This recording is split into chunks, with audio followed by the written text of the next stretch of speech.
Dans le psaume 106, 4, nous lisons « L'Éternel, souviens-toi de moi ». Puis, dans ta bienveillance pour ton peuple.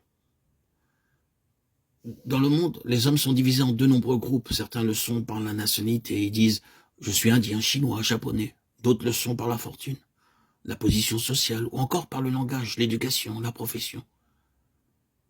Cependant, dans la Bible, nous trouvons que deux groupes, le peuple de Dieu et le peuple de Satan. Dans Jean 8, 40, 41 et 44, le peuple disait « Nous appartenons à Dieu, nous avons Abraham pour père ». Mais le Seigneur Jésus leur répliqua « Non, vous n'êtes pas le peuple de Dieu, vous avez pour père le diable ». Ces mots sont très forts. De telles paroles peuvent offenser. Mais nous devons nous souvenir que ce ne sont pas les paroles d'un homme. Elles furent prononcées par le Seigneur Jésus-Christ. À quel groupe appartenez-vous? Je ne veux pas connaître votre nationalité, votre profession, votre fortune, votre connaissance biblique, votre nom, votre renommée. Appartenez-vous au peuple de Dieu ou au second groupe?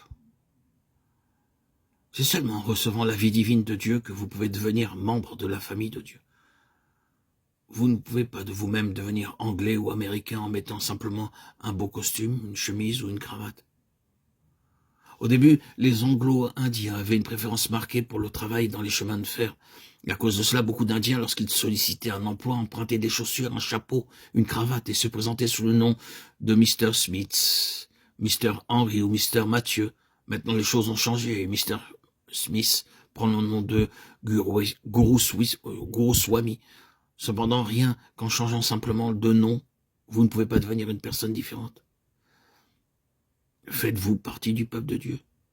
Soyez honnête avec vous-même.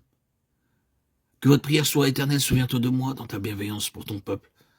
Quel privilège, quel honneur de faire partie du peuple de Dieu.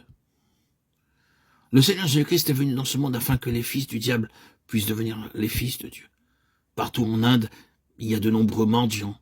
Le mendiant peut vous appeler père, mais dites-vous, oui mon fils, il peut vous appeler père chaque fois que vous allez dans la rue, mais cela fait-il de lui votre fils? On est le fils du Père dont on a reçu la vie. Maintenant se pose la question, Dieu peut-il vraiment nous appeler son peuple?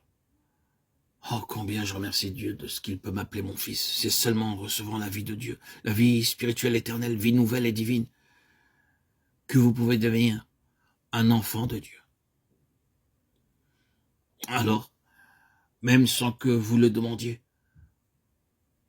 vous obtenez sa faveur divine.